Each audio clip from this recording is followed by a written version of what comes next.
Hello friends, welcome back to my channel. यदि आप है बिहार बोर्ड वर्ग 10 के स्टूडेंट या आपने अभी क्लास 9th का एग्ज़ाम दे लिया है तो आप लोगों के लिए एक सीरीज़ आ रहा है जो कि है सामाजिक विज्ञान का। अभी मैं सबसे पहले लेकर के चल रहा हूँ सामाजिक विज्ञान का।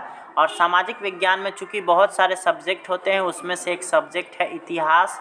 तो सबसे पहले मैंने इतिहास लिया है और इतिहास का जो सबसे पहला चैप्टर है वो है यूरोप में राष्ट्रवाद। यूरोप में राष्ट्रवाद चैप्टर एक बहुत लंबा चैप्टर है, तो इसको मैंने कई पार्ट्स में डिवाइड कर दिया है, जिसका यह पार्ट 1 वीडियो है। इसके बाद आपका पार्ट 2, पार्ट 3 इत्यादि आते रहेंगे। यदि आप लोग का सहयोग रहेगा तो आप लोग को इसका PDF भी प्रदान किया जाएगा। अगर आपका कमेंट आता है कमेंट बॉक्स में तो आप लोगों के लिए ये क्या बोलते हैं, आपका ये PDF का लिंक भी डाल दिया जाएगा। तो चलिए स्टार्ट करेंगे हम लोग वीडियो और देखना शुरू करेंगे कौन कौन से इसमें प्रश्न लिए गए हैं।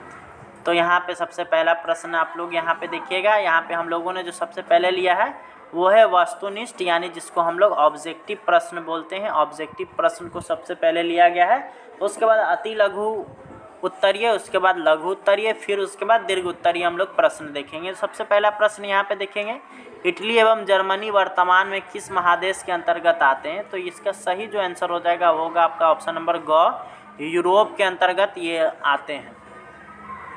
अगला सवाल है, फ्रांस के किस शासक वंश की पुनर्स्थापना वियना कांग्रेस से की गई थी? तो इसका हो जाएगा आपका ऑप्शन नंबर ग, बुर्बो वंश का। अगला सवाल है, मेजनी का संबंध किस संगठन से था? तो अगर आप लोगों ने पढ़ा होगा मेजनी के विषय में, जो कि आप लोगों के इस बुक में है, तो आप ये आ जाएगा आपका कार्बोनरी, यानी कि ऑप्शन नंबर ख। अगला सवाल है, इटली एवं जर्मनी के एकीकरण के विरुद्ध निम्न में से कौन था? तो इसका सही आंसर हो जाएगा आपका ऑप्शन नंबर ग, ऑस्ट्रिया। ऑस्ट्रिया इन दोनों के एकीकरण के विरुद्ध थे।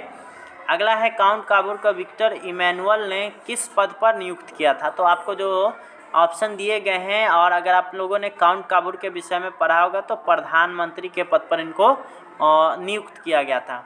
अगला है, गैरिबाल्डी पेशे से क्या था? तो गैरिबाल्डी पेशे से, अगर आप गैरिबाल्डी के विषय में पढ़े होंगे तो इसमें आप लोग जानते होंगे कि गैरिबाल्डी एक पेशे से नाविक था। अगला है, जर्मन राइन राज्य का निर्माण किसने किया था? तो इसका सही आंसर हो जाएगा नेपोलियन बोनापार्ट ने, ना कि नेपोलियन 3 कुछ लोग लगा देते हैं, तो नेपोलियन 3 ने नहीं बल्कि नेपोलियन बोनापार्ट ने। अगला सवाल है, जालबेरिन एक संस्था थी। आप लोग अगर गैरिबाल्डी के विषय में पढ़े होंगे तो उसमें जालबेरिन भी आया होगा। तो जालबेरिन एक व्यापारियों की संस्था थी, यानी इसका हो जाएगा ऑप्शन नंबर ख, व्यापारियों की। अगला सवाल हम लोग देखेंगे, तो रक्त एवं लौह की नीति का अवलंबन किसने किया था?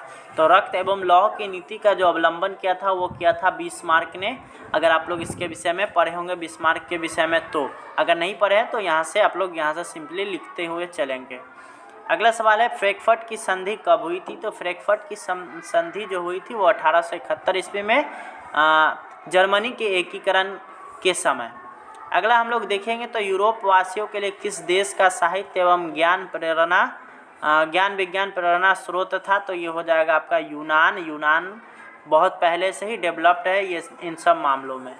अगला है, 1829 ईस्वी को एड्रियानोपल की संधि किस देश के साथ हुई थी? तो यहाँ पे क्वेश्चन में अधूरा है, यहाँ पे आप लोग को होना चाहिए यूनान बीच में, तो इसका हो जाता तुर्की। अगला हम लोग सवाल देखेंगे, तो डैश के युद्ध में एक महाशक्ति के पतन से दूसरी यूरोपीय महाशक्ति जर्मन का जन्म हुआ? तो यहाँ पे आपको भर देना है सेडोवा। अगला हम लोग देखेंगे, तो सेडोवा का युद्ध डैश और डैश के बीच हुआ? तो यहाँ पे आप लोग को भर देना है पर्सा और फ्रांस के बीच। अगला हम लोग देखेंगे, 1848 ईस्वी की फ्रांसीसी क्रांति से यहाँ पे भर देना है बुर्बो राजवंश, बुर्बो वंश, मेटरनिख युग का यहाँ पे जो है अंत हुआ था। अगला है, वेटिकन सिटी के राजमहल जहाँ डैश रहते थे जो इटली के डैश से बचा? तो यहाँ पे आपको पोप लिख देना है और यहाँ भर देना है प्रभाव। आप लोग इसको लिखते हुए भी चलेंगे ताकि आगे आने वाले समय में आप लोग को आसानी हो सके। अगला है, यूनान को एक स्वतंत्र राष्ट्र घोषित करने के बाद बवेरिया के शासक डैश को वहाँ का राजा घोषित किया गया? तो यहाँ पे भर देना है ओटो, ऑटो नहीं ओटो, ठीक है।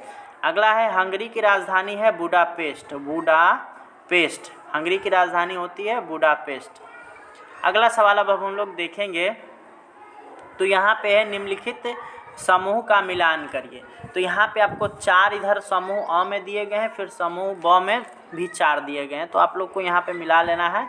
तो यहाँ पे आप लोगों को मिला लेना है, मेजनी का संबंध था इटली से, हीगेल था एक दार्शनिक, बिस्मार्क था जर्मन चांसलर और विक्टर इमैनुअल था राजनीतिज्ञ। इस तरह से मिला लेना है।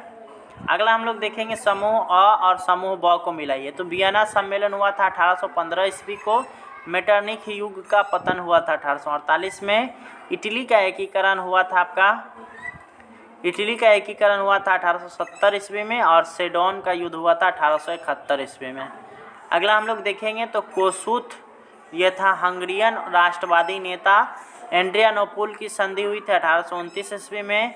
यूनान स्वतंत्रता जो हुआ था आपका 1832 ईस्वी में, और पोलैंड 1863 ईस्वी में। तो इस तरह से आप लोग का यह मिलान हो गया। यहाँ पे हम लोगों ने यहाँ पे देखा सारा ऑब्जेक्टिव्स, जो कि यहाँ पे ऑब्जेक्टिव्स की संख्या 12 थे, उसके बाद भरने वाले 6 थे, उसके बाद मिलाने वाले आपके 12 क्वेश्चन थे। इन सभी क्वेश्चंस को हम लोगों ने देख लिया। अब इसके लघु उत्तरीय और उसके बाद अति लघु उत्तरीय और दीर्घ उत्तरीय प्रश्न बच रहे हैं। अगर आप लोग का सहयोग रहा तो आप लोगों को उसका भी आंसर प्रोवाइड कराया जाएगा। और इस वीडियो में इतना ही, मिलते हैं नेक्स्ट वीडियो में। Thanks for watching, bye bye.